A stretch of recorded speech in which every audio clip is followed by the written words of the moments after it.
And Apple is apparently doing something right with the iPhone, it seems. It now surpasses Android among smartphone users in the US. NTD's Sean Marshall has more.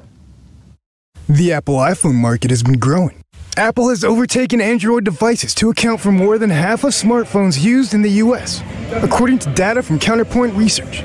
Let's hear what the key differences might be from tech expert Burton Kelso and learn what type of phone he prefers. I got an iPhone, and that's interesting from a tech guy perspective because a lot of tech experts prefer Android because of the ability to customize those devices. But for me, I just need a phone that's going to be able to achieve what I need. So I just need to be able to check email, surf the web, and interact with the apps that I use for myself and for my business. Rocco likes the rewards he gets from Apple, which he can apply toward the purchase of newer iPhone versions.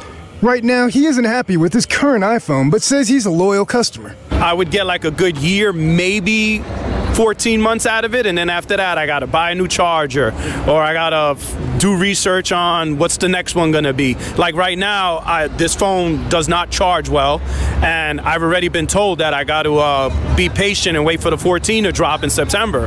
So for the past 4 or 5 months, I've been dealing with charging issues and just, you know, the issues I've been dealing with since since I had the 4.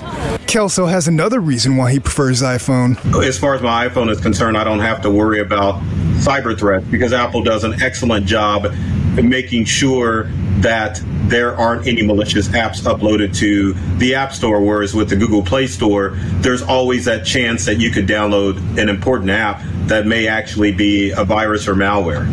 Consumer research firm Strategic Vision found that before even announcing the release of a vehicle, Apple ranked third among respondents, saying that they would definitely consider an Apple car.